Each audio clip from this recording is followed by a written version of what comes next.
Occupational English test. Listening test. This test has 3 parts. In each part, you'll hear a number of different extracts. At the start of each extract, you'll hear this sound. You'll have time to read the questions before you hear each extract, and you'll hear each extract once only. Complete your answers as you listen. At the end of the test, you'll have 2 minutes to check your answers. Part A. In this part of the test, you'll hear 2 different extracts. In each extract, a health professional is talking to a patient. For questions 1 to 24, complete the notes with information that you hear. Now, look at the notes for Extract 1.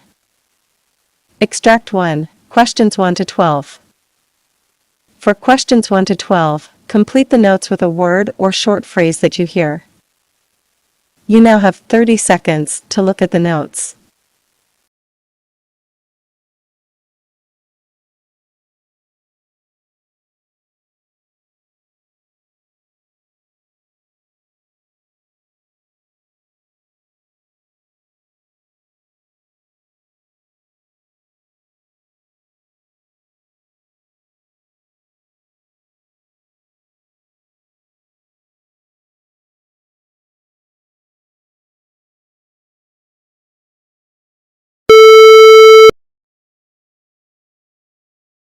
Hello, doctor. May I come in?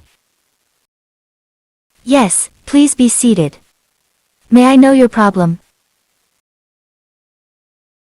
Well, I'm a patient with marginal B-cell lymphoma, for which I had a splenectomy 2 years ago. But last year I developed a diffuse large B-cell lymphoma that was treated with CHOP reduction. The disease again went into complete remission. Okay. Then what happened now? I was doing well until recently. A few days ago, late last week, when a swelling developed on my left testicle, I had fevers and chills for the past few days and I felt weak. What's your age? 45, doctor. Do you drink or smoke? Well, I used to smoke and drink, but I quit completely. Your previous illness and surgeries. I had B-cell lymphoma and diffuse large cell lymphoma. I had a splenectomy. Are you taking any medications? No, doctor. Are you allergic to any medications? No, doctor. May I know your family history of illness? Well, my mother had paralysis before she died at 70.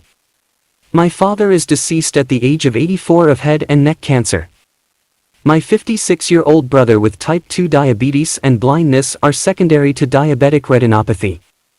My 41-year-old younger brother has hypertension and my younger sister has thyroid disease. Okay, well. As per the laboratory data, your white blood count is 13.8, hemoglobin 14.3, hematocrit 42.4, platelets 235,000, SMA 7 shows potassium of 3.9, and glucose is 213. Physical examination shows no conjunctival pallor or Icarus. No adenopathy, no corticoid bruits, lungs are clear, no gallop or murmur in the heart. Your right testicle is markedly erythematous and swollen and tender. Endocrine shows symptoms of type 2 diabetes mellitus.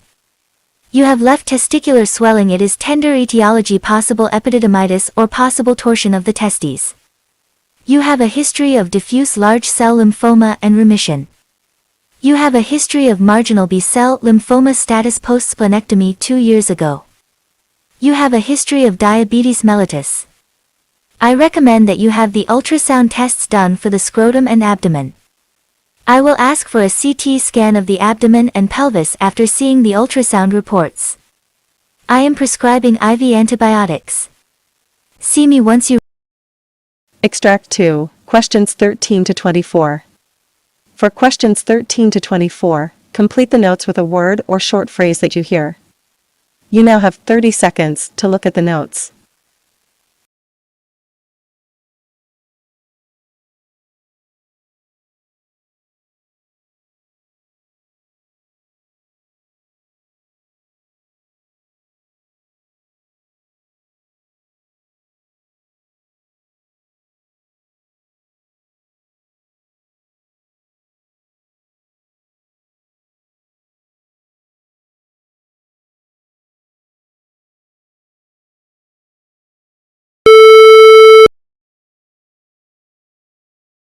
Hello doctor, good morning.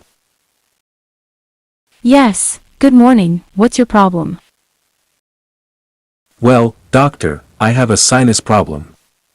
I get postnasal drainage, facial pain, headaches, sore throat, and congestion. For how many days have you been facing this problem? For the past 2 weeks, doctor.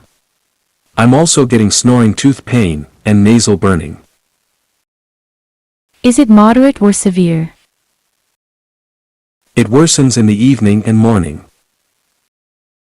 What's your age? 47, doctor. Did you have any illness previously or any surgeries?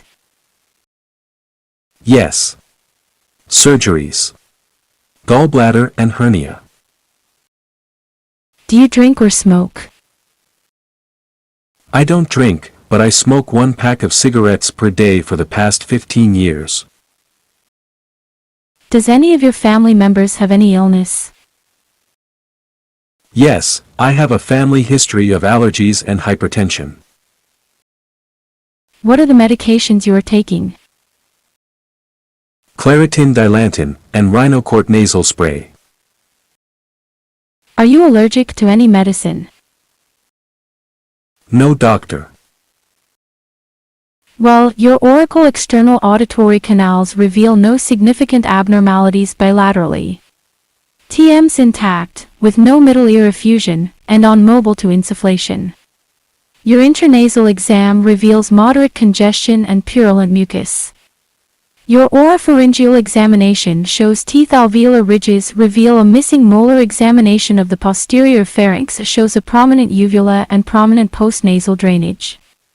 The palatine tonsils are 2+ and cryptic. The palpation of the anterior neck reveals no tenderness. Examination of the posterior neck shows mild tenderness to palpation of the suboccipital muscles. Facial examination shows there is bilateral maxillary sinus tenderness to palpation. Waters view X-ray reveals bilateral maxillary mucosal thickening. You have acute maxillary sinusitis 461.0, snoring 786.09. Well, I am prescribing you Augmentin 875 mg twice a day and Mucofun 800 mg twice a day. Follow these medications for 3 weeks and meet me after that. If the conditions don't improve, then I will order a mini sinus CT.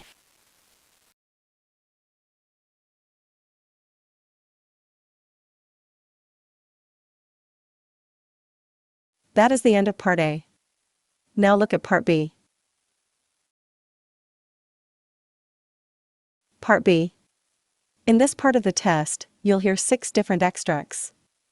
In each extract, you'll hear people talking in a different healthcare setting. For questions 25 to 30, choose the answer A, B, or C, which fits best according to what you hear. You'll have time to read each question before you listen. Complete your answers as you listen. Now look at question 25. You hear a discussion between a doctor and nurse about hypoxemia and its causes. Now read the question.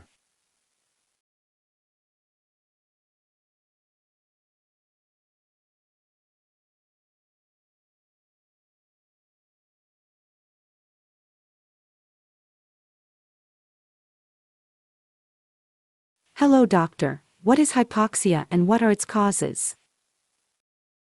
Well, hypoxia means low oxygen but is described as a deficiency in the amount of oxygen that reaches the body tissues. Hypoxia differs from hypoxemia, which means an insufficient amount of oxygen in the blood. In hypoxic hypoxia or hypoxemia, the tissues do not get an adequate amount of oxygen since there is a lack of oxygen in the blood flowing to the tissue. Generally, hypoxic hypoxia is caused due to inadequate breathing and other causes. In anemic hypoxia, low levels of hemoglobin lead to a decreased ability of the blood to carry the oxygen that we breathe in. Therefore, the tissues get a diminished supply of oxygen. The stagnant hypoxia or circulatory hypoxia is caused due to inadequate blood flow resulting in less oxygen supply to the tissues. In histotoxic hypoxia, the tissues are incapable of utilizing the adequate amount of oxygen available, despite the adequate oxygen inhaled through the lungs and delivered to the tissues. Metabolic hypoxia occurs when there is excessive demand for oxygen by the tissues than usual. Oxygen may be absorbed, transported, and used properly by the tissues. However, due to a condition that raises metabolism, it is still insufficient. Sepsis is a perfect example of this.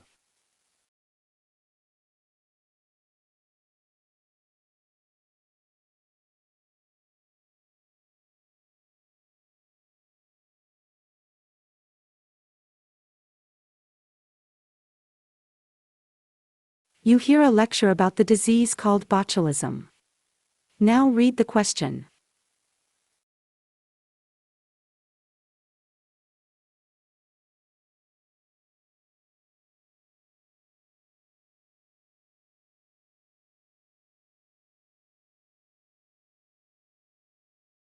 Botulism is a serious illness caused by the botulinum toxin, which causes paralysis. Paralysis begins in the face and spreads to the limbs. When the condition reaches the breathing muscles, it can result in respiratory failure. The toxin is produced by a type of bacterium called Clostridium botulinum. Foodborne botulism occurs by eating foods contaminated with botulinum toxin. Common sources of foodborne botulism are improperly canned, preserved, or fermented foods. Wound botulism occurs if the spores of the bacteria get into a wound and make a toxin. Patients who get injections have a greater chance of getting wound botulism. Iatrogenic botulism occurs when excessive botulinum toxin is injected for cosmetic purposes, such as for wrinkles, or for medical reasons, such as for migraine headaches. Infant botulism occurs if the spores of bacteria enter the intestines of an infant. Adult intestinal toxemia botulism is a very rare kind of botulism that occurs when the spores of the bacteria enter into the intestine of an adult, grow, and produce the toxin. Generally, patients with severe health conditions that affect the gut may be more likely to get this disease.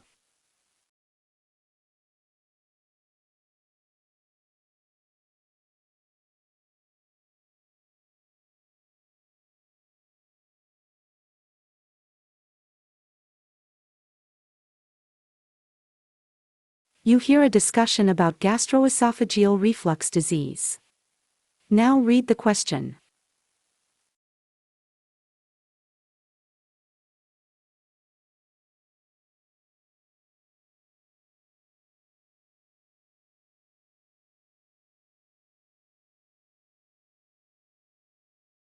Doctor, what are the different causes of gastroesophageal reflux disease?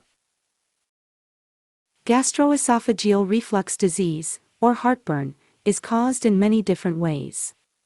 If the lower esophageal sphincter dysfunctions, then the lower esophageal sphincter will not close completely after the food reaches the stomach. Stomach acid will lend back up into the esophagus. A hiatal hernia occurs when the upper part of the stomach is thrusted upwards into the chest through an opening in the diaphragm.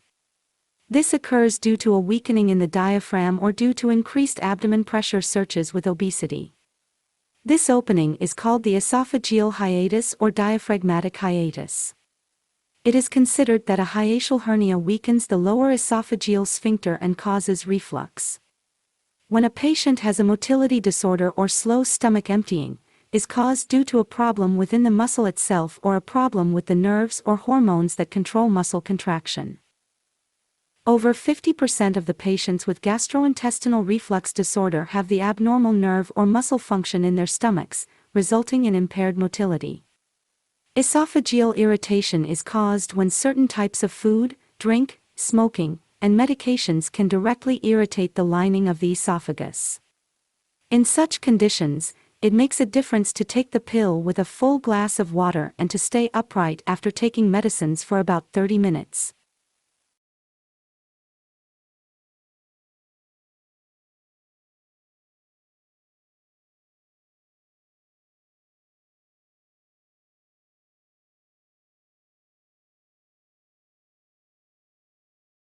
You hear a discussion about congenital myopathy and its types. Now read the question.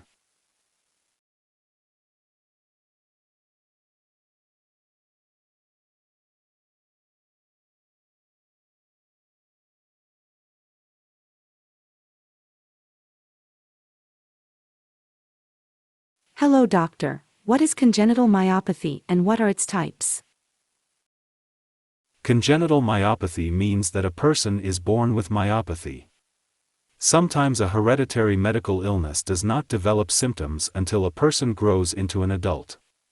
Mitochondrial myopathy is caused by a defect in the energy-producing part of the cell called the mitochondria. There are several types of mitochondrial myopathy that are caused by hereditary mutation abnormalities in the genes. However, they can also occur without any family history. A metabolic myopathy is a group of diseases caused by metabolic problems that interfere with muscle function.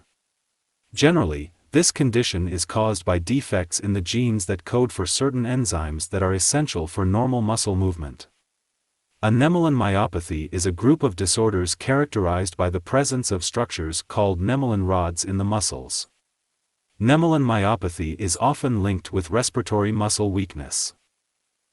Central core myopathy is an inherited disease causing weakness, bone problems, and severe reactions to some medicines. Muscular dystrophy is a group of diseases caused by degeneration of the muscle or abnormality formed muscle cells or abnormally formed muscle cells. The main difference between myopathy and muscular dystrophy is that muscles do not function properly in myopathy, whereas the muscles degenerate in muscular dystrophy.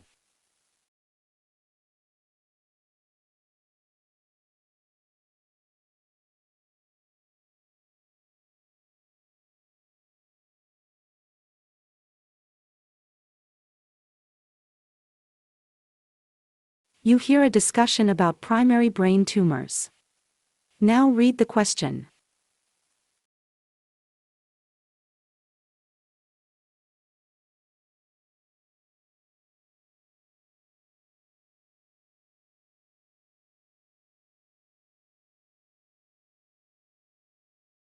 Hello doctor, what are the types of primary brain tumors? Well, there are many types of primary brain tumors that are named according to the type of cell or the part of the brain in which they start. For instance, most primary brain tumors begin in the glial cells. This type of tumor is called a glioma. Among adults, the most common types of brain tumor are astrocytoma. Tumor arises from star-shaped glial cells called astrocytes. It can be any grade in adults and astrocytoma. Most often arises in the cerebrum. Oligodendroglioma tumor begins from cells that make the fatty substance that encases and protects nerves. It usually occurs in the cerebrum. Oligodendroglioma tumors can be either grade 2 or 3. Meningioma tumor begins in the meninges. It can be grade 1, 2, or 3. It's usually benign at grade 1 and grows gradually.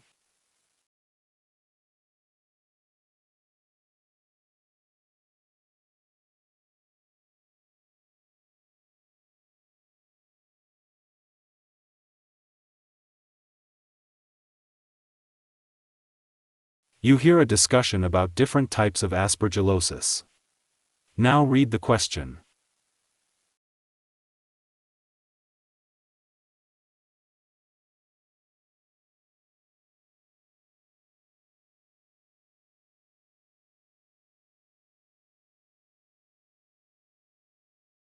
Doctor, what are the different types of aspergillosis? Well, aspergillosis is a disease caused by Aspergillus, a common mold or a type of fungus that lives indoors and outdoors. Commonly people breathe in Aspergillus spores daily without getting sick. However, people with weak immune systems or lung diseases are at higher risk of developing health problems due to Aspergillus. There are different types of aspergillosis. Allergic bronchopulmonary aspergillosis causes inflammation in the lungs, and allergy symptoms such as coughing and wheezing, but doesn't cause an infection. Allergic Aspergillus sinusitis causes inflammation in the sinus, and symptoms of a sinus infection are drainage stuffiness or headache. In the cutaneous aspergillosis, as spillages enters the body through a break in the skin and causes infection, usually in patients with weak immune system. Aspergilloma, also called a fungus ball. It is a ball of aspergillus that grows in the lungs or sinus but usually does not spread to other parts of the body. Chronic pulmonary aspergillosis is a long-term condition that lasts for about 3 months and that can cause cavities in the lungs. One or more fungal balls may also be present in the lungs. Invasive aspergillosis is a serious infection that usually affects patients with weak immune systems, such as organ transplant or a stem cell transplant patient. Invasive aspergillosis most commonly affects the lungs, but it can also spread to other parts of the body.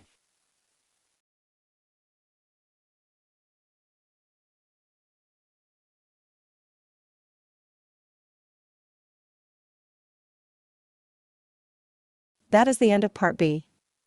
Now look at Part C. Part C. In this part of the test, you'll hear 2 different extracts. In each extract, you'll hear health professionals talking about aspects of their work. For questions 31 to 42, choose the answer A, B, or C, which fits best according to what you hear. Complete your answers as you listen. Now look at Extract 1.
Can you tell us about the talk you will be giving at Society for Laboratory Automation and Screening 2023 and what readers can expect to learn?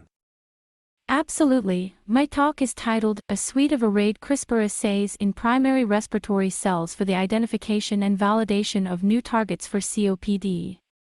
I will be discussing how AstraZeneca has invested in developing arrayed CRISPR capabilities and showcasing a project that demonstrates the potential of this technology in identifying new targets for COPD. One of the unique challenges we face is balancing the competing demands of an unbiased approach and the need for scale and automation.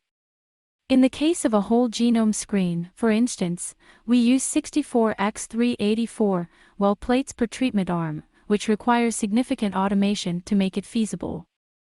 However, when working with primary cells, it can be challenging to balance these demands while also maintaining a robust screening platform.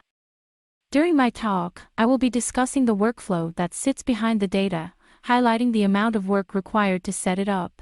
I will also be sharing the additional insights that multiparametric data can provide, demonstrating the return on investment for the effort put into setting up the workflow. Overall, readers can expect to learn about the potential of arrayed CRISPR assays in identifying new targets for COPD and the challenges and solutions involved in setting up a robust screening platform for this purpose.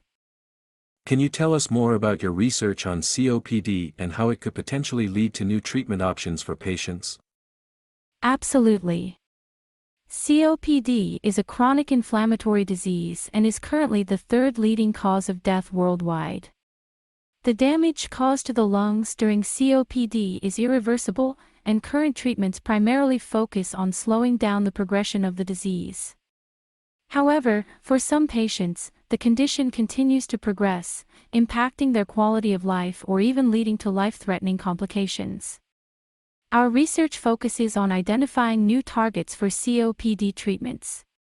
Specifically, we are exploring the cellular process of senescence and how it is linked to the pathology of COPD.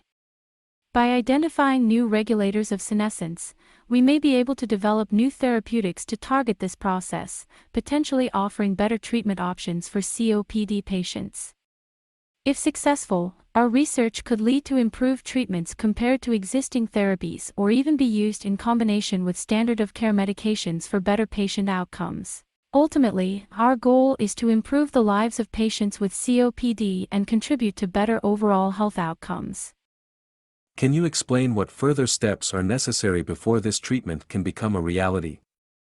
Absolutely. Before this treatment can become a reality, we must continue to follow AstraZeneca's 5R framework, which guides the development of any new medicine. This includes ensuring that we have the right target, tissue, safety, patient, and commercialization strategy in place. In terms of selecting the right target, we need to ensure that we have a strong link between the target and the disease. We do this by running our target identification screens in disease-relevant models, such as with our work in COPD. We then build a target validation package around strong hits and work with our therapy area colleagues to validate findings in multiple donors or even patient material. We also need to assess the target's safety profile and the commercial environment surrounding it. If all of these steps are successful, the target can enter the respiratory and immunology portfolio. If this treatment is successful, what would it mean for both healthcare settings and patients? If this treatment is successful, it could have a significant impact on both healthcare settings and patients. Patients with COPD would have access to a new and potentially effective treatment option, which could improve their quality of life and reduce their symptoms.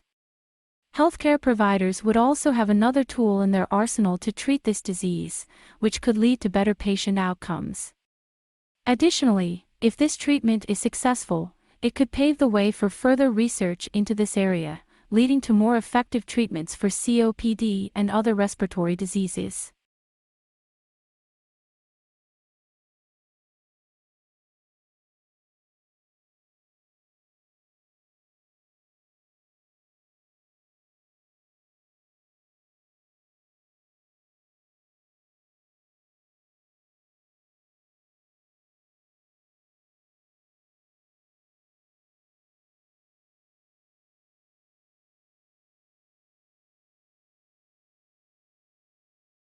CRISPR has gained a lot of attention in recent years for its versatility in scientific sectors.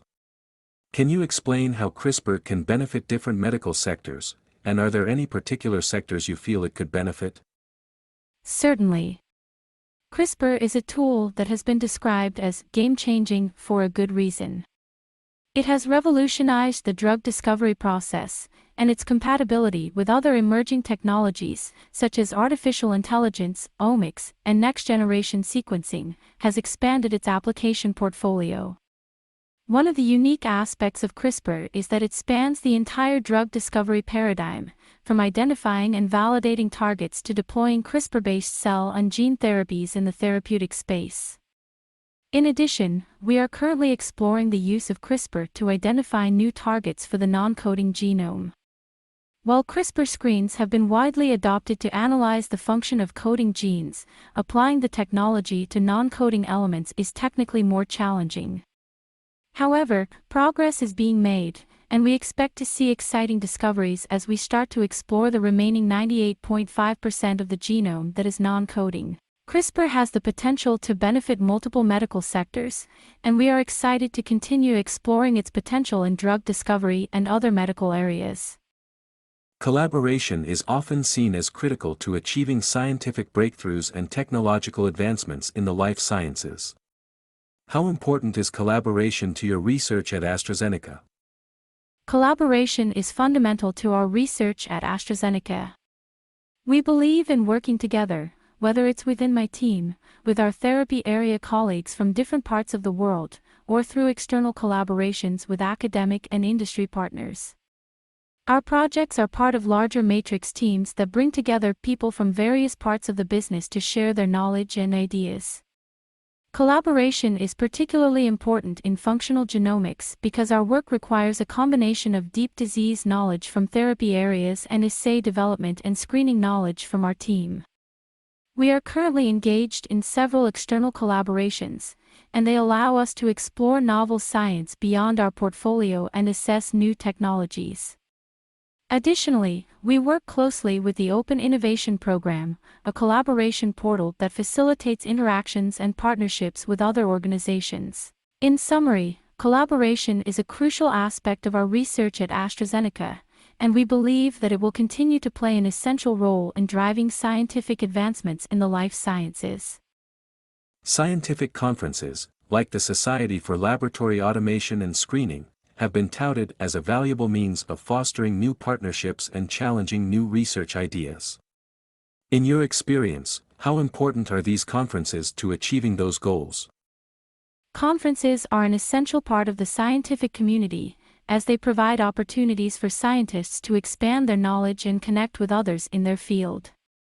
The COVID pandemic has reminded us of the importance of face-to-face events, as virtual conferences can only bridge the gap to a certain extent.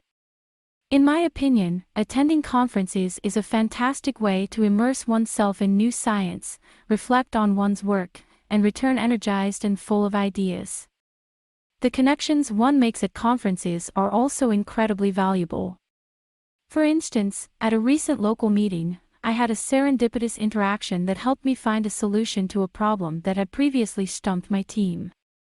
The connections and relationships one develops at these events are invaluable and can lead to new partnerships, new research ideas, and other benefits. In summary, conferences like Society for Laboratory Automation and Screening are essential for fostering scientific collaborations, challenging new research ideas, and staying up to date with the latest advances in the field. So, what are your plans for the future of your research at AstraZeneca? Well, I am really excited about the work we are doing in the immunology space.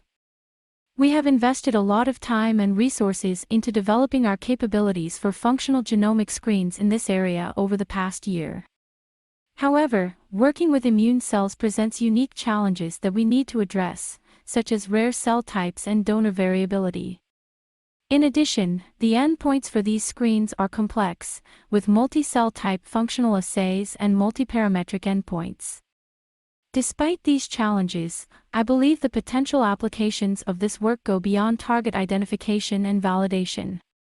I am also interested in extending our efforts to identify new targets for the non-coding genome. This is technically more challenging, but we have made progress, and I am excited to explore the potential discoveries in the remaining 98.5% of the genome that is non-coding. Overall, I am committed to continuing to collaborate with my colleagues, both within my team and across the company, as well as with external partners to drive innovation and scientific breakthroughs.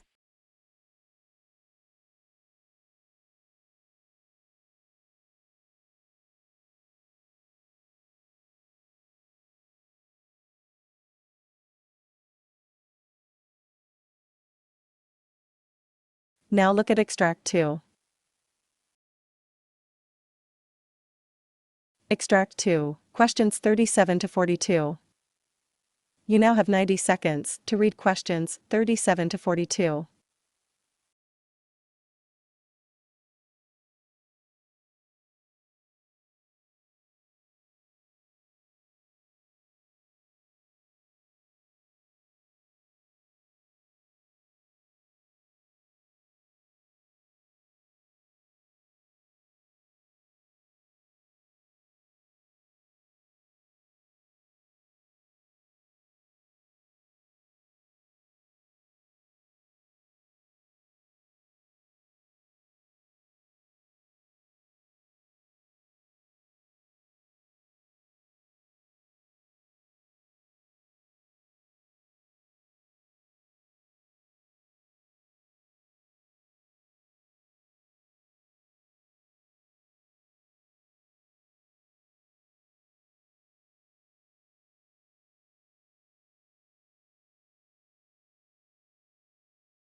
Life science research has grown significantly in the 21st century. Every year, several significant discoveries are made. Each month, thousands of original research papers are published by scientists.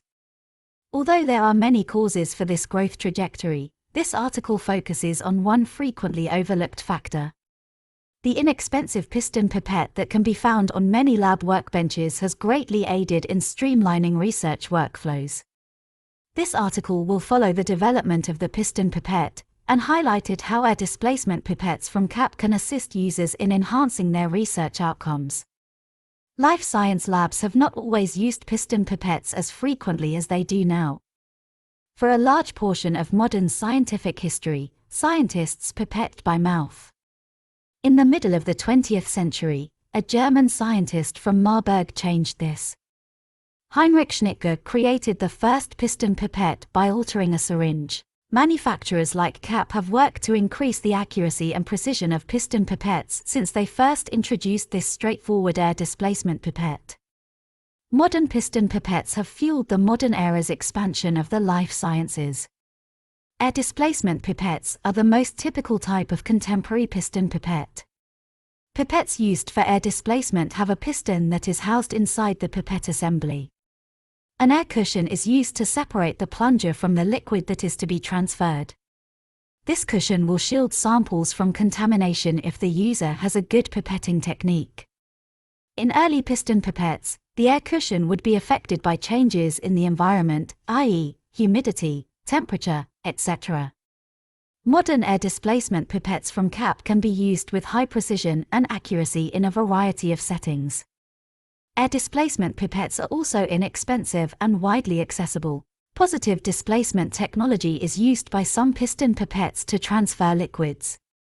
Positive displacement pipettes are excellent for transferring viscous liquids, despite the fact that they are not frequently used for the majority of lab work. The disposable tips of positive displacement piston pipettes contain the piston. In this instance, the piston and the liquid being transferred are in direct contact. Positive displacement pipettes are a fantastic option for working with corrosive chemicals and viscous liquids. However, air displacement pipettes are preferable for the majority of liquids handled in contemporary laboratories. Given the wide variety of options available on the market today, choosing the best piston pipette can be difficult. At CAP, the hard work has already been done so that users can focus on their research while CAP innovates the tools. All CAP piston pipettes are created to adhere to the strict quality standards of ISO 8655 regulations. Several air displacement pipettes and a positive displacement piston pipette for challenging liquids are also part of the CAP portfolio. The pipettes from CAP make it easier for users to extract their data more quickly. When using piston pipettes frequently, researchers are more likely to sustain repetitive strain injuries at work. CAPP Bravo air displacement pipettes reduce the possibility of RSI with their lightweight construction and ergonomic features. The feather-light plunger helps you apply less force to the piston pipette. Additionally, a metal shaft and double O-rings are present on the CAPP Bravo air displacement pipette's smaller volume models.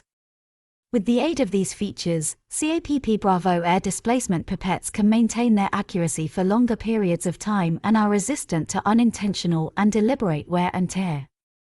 The most eco-friendly manual air displacement pipettes are those from CAP's EcoPipette line. This green air displacement pipette is made with a longer lifespan in mind. Piston pipettes are disposed of less frequently as a result of EcoPipette's increased lifespan. This air displacement pipette is also packaged in biodegradable materials. Exchangeable volume counter mechanisms are another feature of EcoPipette air displacement pipettes. This piston pipette's cutting-edge counter mechanisms offer unmatched convenience and adaptability. The CAPP Solo range of air displacement pipettes was designed for reliable everyday use. This range's single-channel and multi-channel piston pipettes are all dependable and reasonably priced. Air displacement pipettes made by CAPP Solo are designed to maintain their accuracy and precision for longer. Users no longer need to worry about calibrating the air displacement pipettes every other week. Air displacement pipettes made by CAPP Solo have exceptional chemical and bump resistance. These piston pipettes are perfect for environments with multiple tenants because they have color-coded plungers.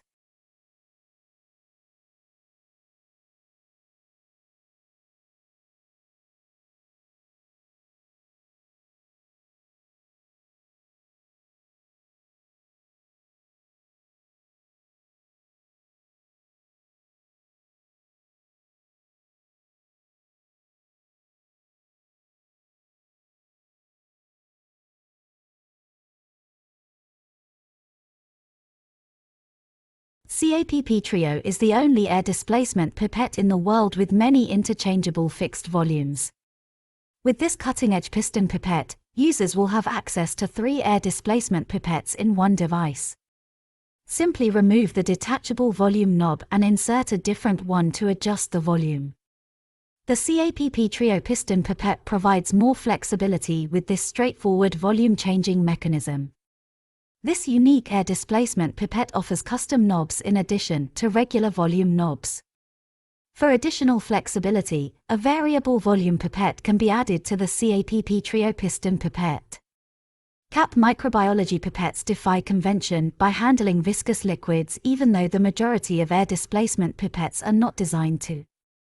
These strong piston pipettes have no trouble handling liquids like yogurt, cream, and cosmetics. The 3 fixed volume knobs on CAP microbiology air displacement pipettes are created for the most common pipetting volumes. The CAP microbiology pipette is a straw pipette, in contrast to the majority of other air displacement pipettes. This enables users to easily and comfortably pipette food or cosmetics. If the word groundbreaking ever defined piston pipettes, it would best apply to CAPP Aero air displacement pipettes. CAPP Aero multi-channel pipettes go where no other pipette brands dare to explore. The CAPP Aero range of multi-channel piston pipettes has industry-leading channel options that help users achieve more, faster. Several pipetting errors can be traced to poor pipetting methods. When users work on their pipette handling skills, pipetting errors decrease considerably. One rapid method of setting yourself up for a good pipette is choosing an ergonomic pipette, such as the CAP Echo Pipette. Utilizing an ergonomic pipette helps decrease distress and primes users for successful pipetting. CAP suggests a stable laboratory setting to decrease the chances of random error. Quality needs to be kept in mind when choosing pipette tips. Relying on high-quality pipette tips will help users to decrease pipetting errors and enhance their pipetting technique more quickly. It is also beneficial to learn to identify the various kinds of pipettes and select the best pipette for the job. One of the most efficient methods of removing pipetting errors is finding a suitable method. By learning good pipetting techniques, researchers and laboratory technicians can learn to identify sources of error in pipetting, resulting in better results for their diagnostic assays and research work. As in the case of any new skill, it is strongly recommended to practice with a reliable pipette. Users will then be able to map theory to practice and decrease pipette error while enhancing both the precision and accuracy of their measurements. There are numerous pipetting errors that several scientists are not yet aware of, which can be corrected with the correct pipette method. The first of such pipetting errors is pipetting too soon, as this may lead to systematic error. Employing calm and steady pressure on the plunger helps sustain the flow of liquid via the tip, decreasing the chances of pipetting error. Holding the pipette at an angle is another additional pipetting error common in laboratories that decreases the effective hydrostatic pressure applied to the sample volume. The perfect solution for users to tackle pipetting errors is by handling their pipette in a vertical position. One more common pipetting error is failing to pre-wet pipette tips. Pre-wetting pipette tips enables the air cushion to balance to the liquid volume being aspirated. For this pipetting error to be avoided, inserting the tip not too deeply into the liquid has been suggested, and holding it there for approximately 3 seconds before aspirating. To achieve even better outcomes, it is recommended to use premium quality pipette tips developed to decrease pipetting errors. 2 types of pipette errors cited in quality standards can impact piston pipettes. Recognizing the variation between both kinds of pipette error might help users keep their measurements truly precise. Generally, the first pipette error is referred to as a systematic error. Systematic error cites a constant variation between the volume chosen by the user, nominal volume, and the volume they dispense. The second pipette error, random error, is known as a statistical measure that outlines the possible fluctuation in pipette values due to chance events that might not be replicable every time. These include fluctuations in the pipetting environment, minor variations in the pipette, or inconsistencies in how the user has read the volume. To identify the random error, the average of 10 repeat measurements of the liquid has been evaluated, and the scatter of these measurements is identified. The bigger the systematic error or random error, the less precise a user's pipette will be.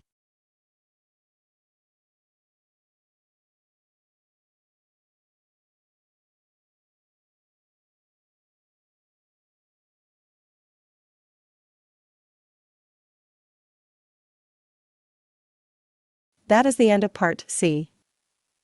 You now have 2 minutes to check your answers.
That is the end of the listening test.